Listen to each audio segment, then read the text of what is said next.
Channel को आपनको स्वागत।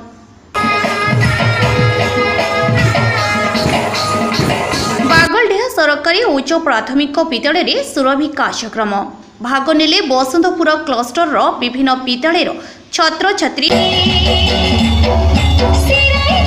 आंचलिक साधन केन्द्र स्तरीय शिशु महोत्सव सुरभि 2024 और ओडिशा लोककला कार्यक्रम बालेश्वर जिला बसा ब्लॉक पुरुषोत्तमपुर पंचायत बागलडिहा सरकारी उच्च प्राथमिक विद्यालय रे 1 तारिख दिन अनुष्ठित हो जायछि। बसा ब्लॉक बसंतपुर क्लस्टर अधीन थिबा विद्यालय छात्र छात्री एथिरे अंशग्रहण करी वक्तृता क्विज चित्रांकन हस्ताक्षर नृत्य आदि विभिन्न प्रतियोगिता भाग नहीं। सरपंच संघमित्रा बेहेरा समिति सभ्य मिनती दास वार्ड मेंबर कृष्णा दास अतिथि भाव जोगदे। मुख्य वक्ता भाव स्थानीय हरप्रिया हाईस्कूल प्रधान शिक्षक नीलमाधव घोष महापात्र जोगदे।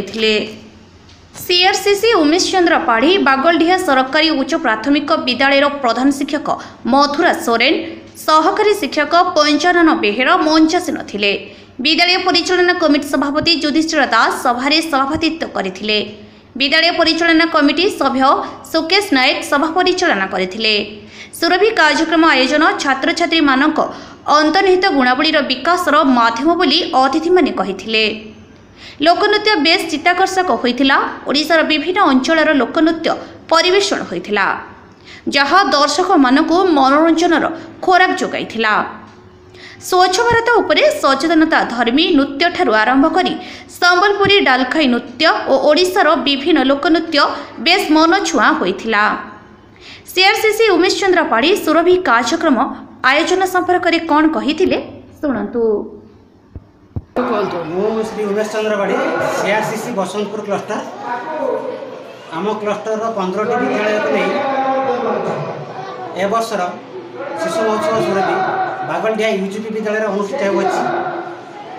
एथिरे 16टी इवेंट प्रतियोगिता होछि एवं प्रथम द्वितीय तृतीय उपकनिष्ठ पिला विभिन्न प्रकार प्रतियोगिता आयोजन करा होछि। पाखापाखि 300 पिला ए प्रतियोगिता भाग नहीं एवं आम समस्त विद्यालय शिक्षक शिक्षयित्री मैंने आसी से पूर्ण मात्रा सहयोग कर आम सुरभि कार्यक्रम सफल मंडित हो आशा कर भावी एवं यही जो आम प्रतिभा मानक चिन्हटा करागला से ब्लॉक स्तर में जिला स्तर में सफलता हासिल करेंगे आशा रखी।